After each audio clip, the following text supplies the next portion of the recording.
Hello bachcho, let's read the question. Question says the center of the circle x minus alpha whole square plus y minus beta whole square equal to 9 lie on the straight line x equal to y. And the circle touches the circle x square plus y square equal to 1 externally.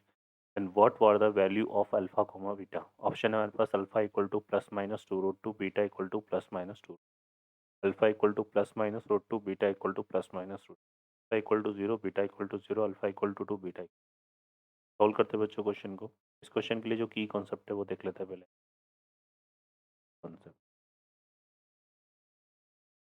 की concept हमारे पास क्या है कि if two circle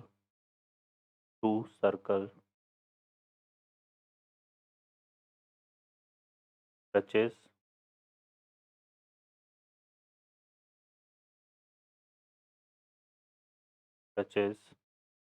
each other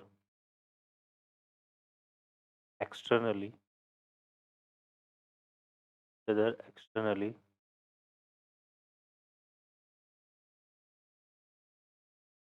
then condition है हमारे पास C1 C2 equal to R1 plus R2। यहाँ पे C1 C2 जो है वो किसको रिप्रेजेंट कर रहा है? Distance between centre, distance between centre of circle. जो R1 और R2 है वो क्या है? रेडियस। ठीक है बच्चों, तो ये हमारे पास है। सॉल्व करते हैं क्वेश्चन को। इस क्वेश्चन में देखिए क्या बोला हुआ है कि एक सर्कल गिवन है x minus alpha whole square plus y minus beta whole square equal to 9। ठीक है, और यहाँ पे बोला हुआ है कि जो सेंटर ऑफ सर्कल है इस सर्कल का सेंटर ऑफ सर्कल वो क्या कर रहा है? On lie on the line x equal to y. वो x इक्वल टू वाई पे लाई कर रहा है। तो यहाँ पर अगर हम देखें सेंटर को, सर्कल को, है ना, का जो सेंटर है उसको C1 कंसिडर कर लेते हैं। तो ये हमारे पास कितना है? Alpha comma beta. ये सेंटर फॉर्म में लिखा हुआ है ना। तो ये हो गया हमारे पास अल्फा कोमा बीटा, और इसकी रेडियस देखे तो कितनी आ रही है बच्चों? तो R1 ले लेते हैं। क्लियर है ना। अब चूंकि सेंटर इस लाइन पे लाई कर रहा है तो एक कंडीशन हमारे पास क्या जाएगी? अल्फा इक्वल टू बीटा, है ना, तो कंसिडर कर लेते हैं 1।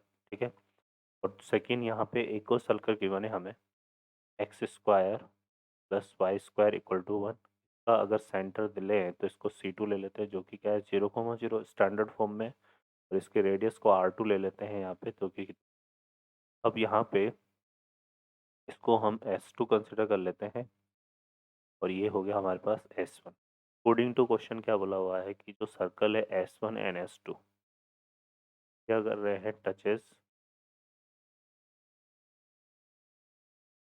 Touches each other externally. ठीक है, ये जो है एक दूसरे को एक्सटर्नली जो है एक्सटर्नली टच कर रहे हैं। ठीक है, क्लियर है। तो यहाँ पे हम क्या करेंगे? कंडीशन लगा देते हैं C1 C2 equal to R1 plus R2। C1 C2 क्या हो गया? Distance between centre. तो सेंटर हमारे पास क्या है यहाँ पे?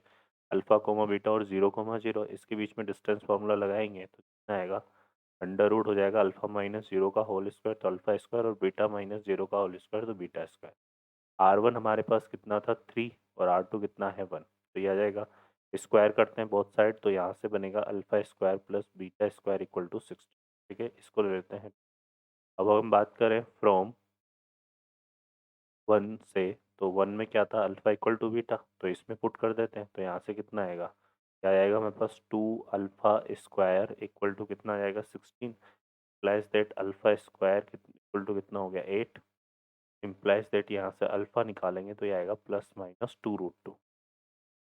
ठीक है, और चूंकि अल्फा इक्वल टू बीटा है तो बीटा इक्वल टू भी कितना हो जाएगा? Plus minus 2।